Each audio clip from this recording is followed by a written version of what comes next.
Okay, so we are going to introduce you to the mole today. And it's not this fuzzy little cute, not so cute creature, especially Unfortunately. when they flare out they have like little things right here. They're pretty gross. And it's not the other picture either.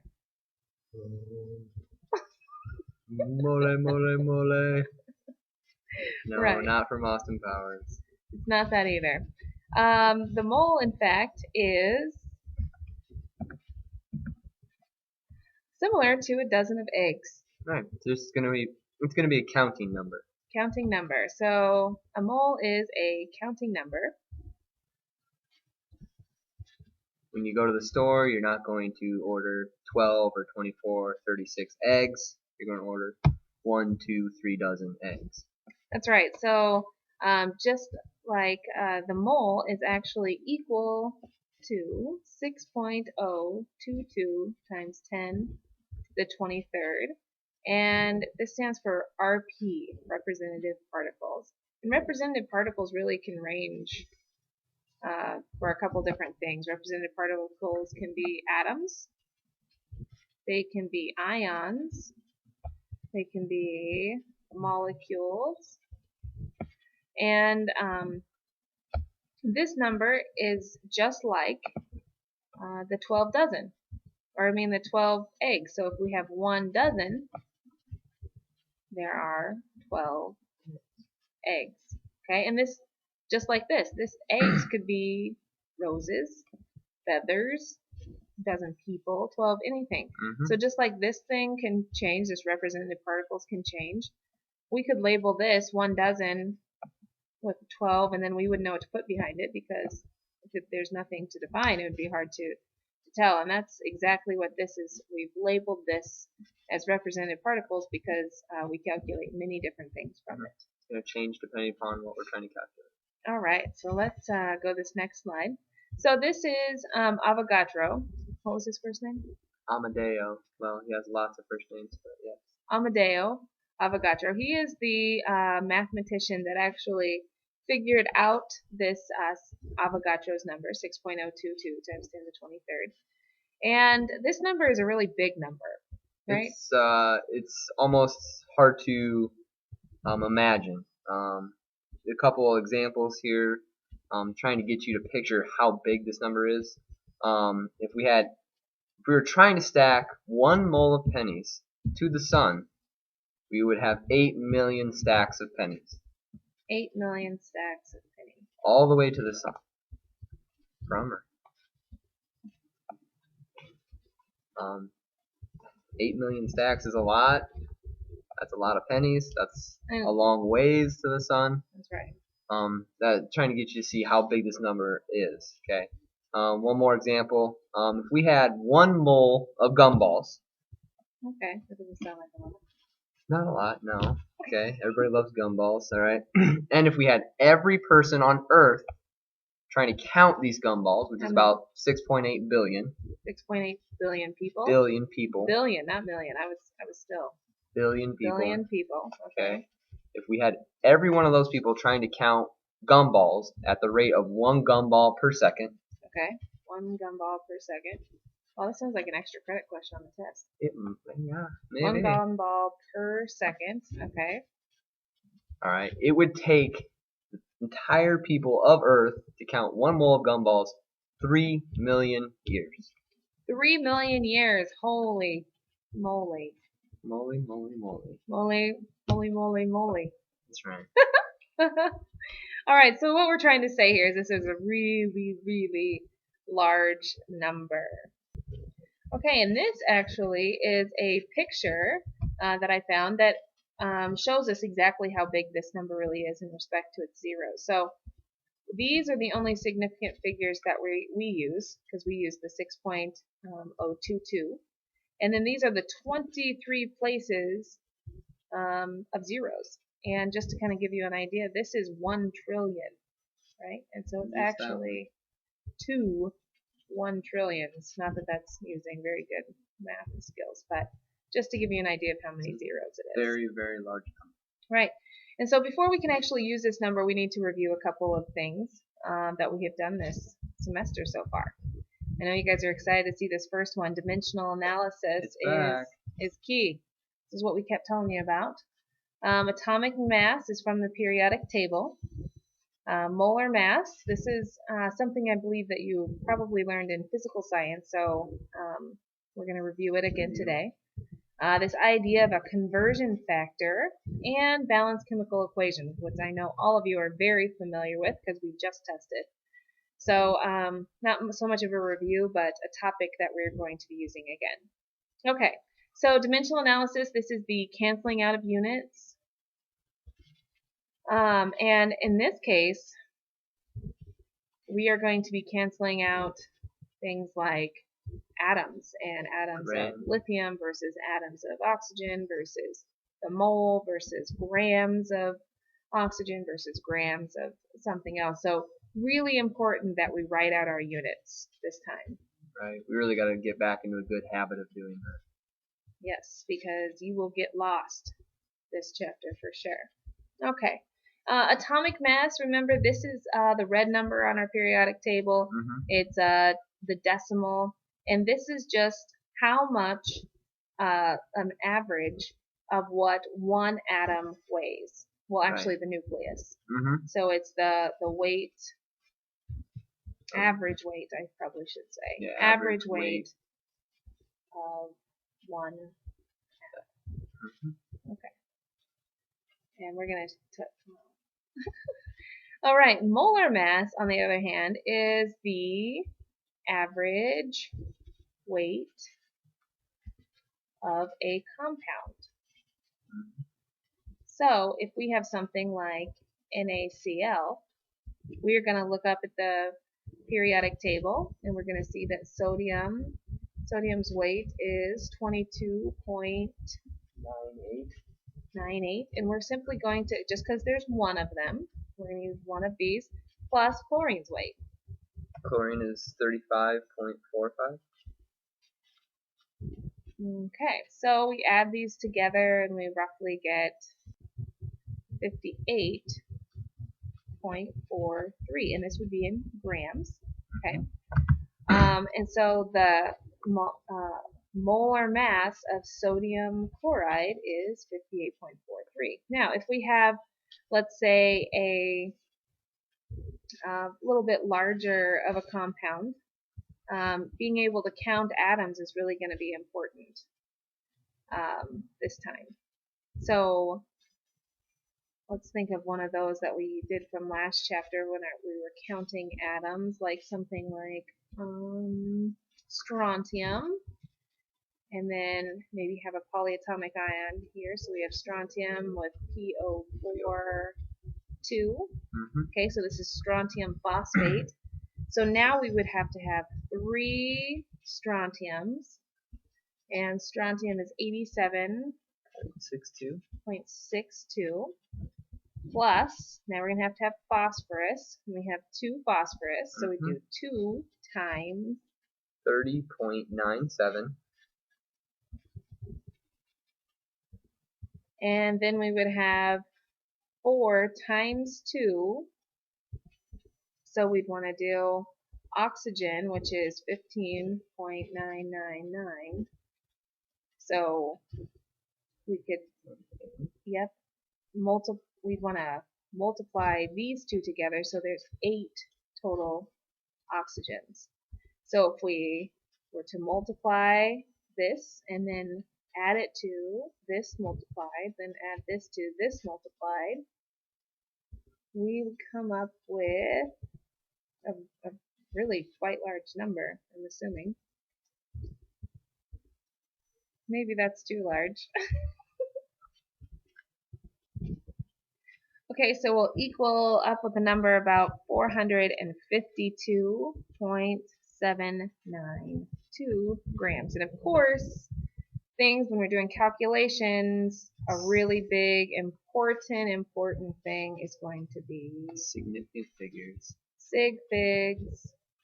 Yay! All right, so conversion factors. We're going to get some more practice on molar mass on Monday. Conversion factors, easy ones that we did, like maybe 12 inches in 1 foot, or we did 100 centimeters in 1 meter. And just remember the fact that these can be flipped, and this is the same exact thing. Right. They're just ratios. And this is equal to this. Yeah, ratios. That's a really good way to put it. And then 1 meter is equal to 100 centimeters. And really, this is taking us from one unit to a different unit. These conversion factors make it possible for dimension analysis to be extremely useful. All right. And then, of course, the balanced chemical equation. We're really going to be using the coefficients this chapter, and really just the overall structure of writing a balanced chemical equation. Just knowing what products are going to be, and that the formulas are correct. Okay? All right, so these are the conversion factors for the mole. So just like that was in the last slide, 100 centimeters equals 1 meter, we have conversion factors that takes us from the mole to different things, or maybe even the same thing. Right. Okay? So moles to mass is always going to be 1 mole. 1 mole of everything. You're never going to have more than 1 until we get down here. But for all of these, it's always going to be 1 mole. Okay? So 1 mole is equal to atomic mass of an element. Right. Okay? So this means that 1 mole of sodium is equal to sodium's atomic mass, which is 14.01 gram. Oh, that's No, nitrogen. Just kidding. Yeah. What's sodium? 22. It's 22.9. How about I just erase this? Check it. Okay, there we go. All right, so 1 mole of nitrogen is 14.01 grams. Okay, so we just use that atomic mass, and we use the mole of the atom in this case. Okay, we can also use the molar mass. So 1 mole can be equal to the molar mass of a substance. So maybe let's use that sodium example this time. So 1 mole of NaCl is equal to, and what was that last number? Oh, I erased that too. Let's see. We can add it quick. It'd be 22. 58.43. Yes. 58.43 grams of NaCl, and of course we're going to put grams of nitrogen here. Okay, so we can use mass in 2 different ways, and this is what we're going to talk about first. Mass in 2 different ways, molar mass and atomic mass, and this is always from the periodic table. Okay. All right, this one, moles to particles. Now remember, particles are that same thing, that representative particles. We can do atoms, we can do molecules, and ions. Okay, and this particles number is always going to be the same for all 3 of these. And that number is 6.02 times 22 times 10 to the 23rd. Right, Avogadro's. Almost hear like applause in the back or something. Okay, so we can have 1 mole of Na positive ions. So this would be like in an aqueous solution. And it would always be 6.022 times 10 to the 23rd. Okay? All right, and the next conversion factor is moles to volume. And this is only volume when we're talking about gas. So if it's volume pertaining to oxygen or carbon dioxide. And so when we were talking about the amount of CO2 that we put into the atmosphere, actually they measure it in moles often because there's so much CO2. Easier way to count it. That's right, and a lot smaller of a number. Of course, it's a huge number too. Okay, and this conversion factor is really easy as well. It's the only thing you really have to remember that it's in a gas. So 1 mole of O2 is always equal to 22.4 liters. And that's it. That's it.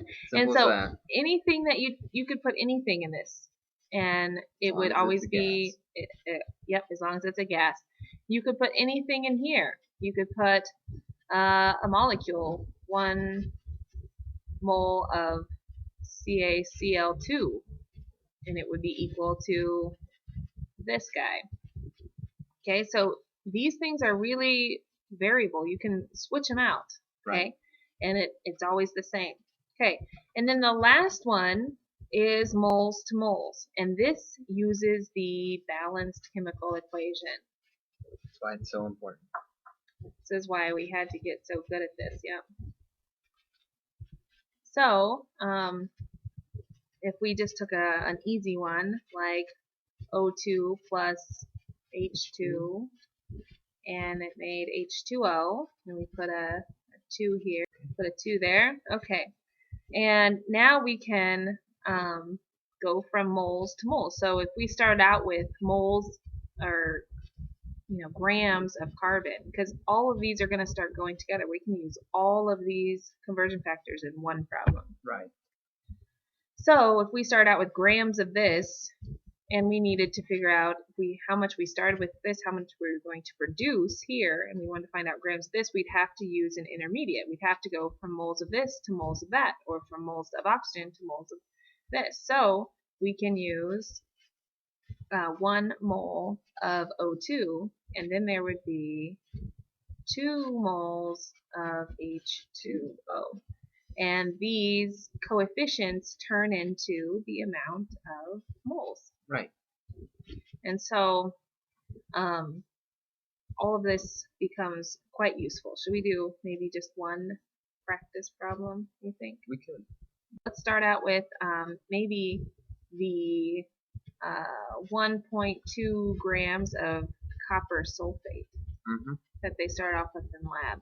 Okay? Right. And so maybe you didn't measure it quite correctly, so you had 1.2 grams of copper sulfate. We're going to use dimensional analysis here, and we're going to put grams on the bottom, because we have to cancel out units, Always can't. and grams of copper sulfate, not to mention. So from here, we can calculate how many particles that was, or how many molecules of copper sulfate that was. So grams of copper sulfate, we'd have to use molar mass because this is a compound. Okay. So copper is 63.546, and sulfur is 32.066, and there are 4 oxygens that are 15.999. Okay, so our molar mass is, Mr. Fitzsimmons is calculating, 159.57. 0.57. Okay, and then what goes on top? That would be our number of particles, moles. 1 mole. 1 mole. 1 mole always goes on top, only 1. Or it might be on bottom if we started with moles. Okay, then what goes on bottom here? Mole. 1 mole, because cancel it out. it has to cancel. So now we have grams.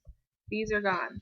Okay, and we're trying to figure out how many particles we want. So 1 mole goes here, and then if we want mole or molecules of this, how would we find the number of molecules for copper sulfate? We would use Avogadro's number. It's the only one. If you see molecules, atoms, or ions, 6.02 has to go in front. And I can leaving out that other 2. So then our answer, we would take this divided by this, because it's on bottom. On bottom we divide. Then we'd multiply by 6.022, and we would get 1.371 times 10 to the 20th. 10 to the 20th molecules. Whoa. A little higher. Okay, so we will be definitely going over this. This is our last week of chemistry, and we're really going to be hitting the mole hard. And we will not be having a separate test over this. This information will only be on your final. So get ready because you have to learn a lot in 1 week. Yes. You're ready for it. You're ready. Okay. Have a great rest of the weekend.